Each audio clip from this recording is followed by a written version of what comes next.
Hello అండి, welcome to Lakshmi వలోలాస్ kitchen. నేను మీ లక్ష్మి.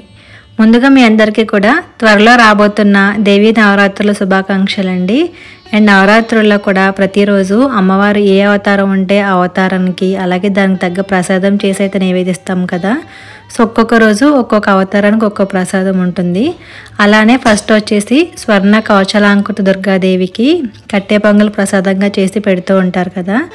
అందుకోసం ఈరోజు వీడియోలో ఆ ప్రసాదం ఎలా చేయాలో చూపిస్తున్నాను, చూసేయండి. అయితే మనం ఇక్కడ కట్టె పొంగల్ చేసుకోవడం కోసం ఒక బౌల్లో 1 కప్పు రైస్ వేసుకుంటున్నానండి. మీకు ఎంత క్వాంటిటీ కావాలో ఆ కప్తో తీసుకోవచ్చు అనమాట. రైస్ వేసుకున్న తర్వాత మనం ఏ కప్పుతో అయితే రైస్ తీసామో అదే కప్పుతో 1/2 కప్పు పెసరపప్పు కూడా వేసుకోవాలి.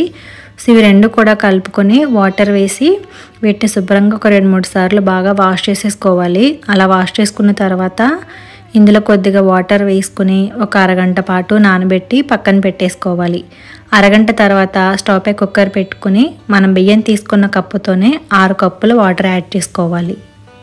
కట్టె పొంగల్ కోసం రైసు అలాగే పెసరపప్పు వాడుతున్నాం కాబట్టి వాటర్ ఎక్కువగా పడతాయండి. ఎందుకంటే రైస్ కొంచెం మెత్తగా ఉడకాలి. అందుకోసం 6 కప్పులు వాటర్ వేసుకుని ఇందులో ఒక 1/2 టీ స్పూన్ ఉప్పు అలాగే 1/4 టీ స్పూన్ పసుపు వేసుకుని అరగంట పాటు నానబెట్టుకున్న బియ్యం అలాగే పెసరపప్పు కూడా ఈ వాటర్లో వేసేసి ఒకసారి అంతా కూడా బాగా కలిపేసుకోవాలి. ఇలా కలుపుకున్న తర్వాత కుక్కర్కి మూత పెట్టేసుకుని అలాగే పైన విజిల్ కూడా పెట్టి హై ఫ్లేమ్లో మన విజిల్స్ రానివ్వాలన్నమాట. ఒక 5 విజిల్స్ పాటు వస్తే మనకి రైస్ మెత్తగా ఉడుకుతుంది. 5 విజిల్స్ వచ్చిన తర్వాత పూర్తిగా ప్రెషర్ పోయాక మనం కుక్కర్ మూత తీసుకోవాలండి. అండ్ కొంచెం వాటరీగా పలుచగా ఉన్నా కూడా పర్వాలేదు. ఒక గుంట గరిటె తీసుకుని ఈ విధంగా మెదుపుతూ ఉంటే అన్నం అలాగే పప్పు కూడా ఇంకాస్త మెత్తగా అవుతాయి అన్నమాట. సో ఎంత మెత్తగా ఉంటే అంత బాగుంటుంది. అందుకోసం ఈ విధంగా బాగా రైస్ని మెదుపుకొని పక్కన పెట్టేసుకుని ఇప్పుడు వేరే ప్యాన్లో ఒక 3 టీ స్పూన్స్ వరకు గీ యాడ్ చేసుకుంటున్నాను. నచ్చేవారైతే ఇంకా ఎక్కువగా కూడా వేసుకోవచ్చు. అలాగే ఇందులో ఒక టేబుల్ స్పూన్ అల్లం తరుగు వేసుకోవాలి. అలాగే ఒక 3 పచ్చిమిర్చి కూడా చిన్న ముక్కల్లా కట్ చేసి వేసుకున్నాను. ఇవి రెండు కూడా మీడియం ఫ్లేమ్లో ఉంచుకొని 1 నిమిషం పాటు బాగా వేయించుకోవాలండి. ఇలా వేయించుకున్న తర్వాత 1 టీ స్పూన్ మిరియాలని ఈ విధంగా కచ్చపచ్చగా దంచుకొని అవి కూడా వేసేసి అలాగే ఒక 10 జీడిపప్పు కూడా వేసుకుని ఇవన్నీ కలుపుకుంటూ వేయించుకొని కొంచెం వేగిన తర్వాత ఒక 3 ఎండుమిర్చి అలాగే 2 రెమ్మల కరివేపాకు కూడా వేసుకుని ఈ పోపు అంతా కూడా మీడియం ఫ్లేమ్లో ఉంచుకొని బాగా దోరగా వేయించుకోవాలి. ఇందులో ఒక 1 టీ స్పూన్ జీలకర్ర కూడా వేసుకోవాలండి. నేను అప్పుడు మర్చిపోయాను, తర్వాత యాడ్ చేసుకున్నాను. ఇలా వేయించుకున్న పోపు అంతా కూడా మనం ముందుగా కుక్ చేసి పక్కన పెట్టుకున్న రైస్లో వేసేసుకోవాలి.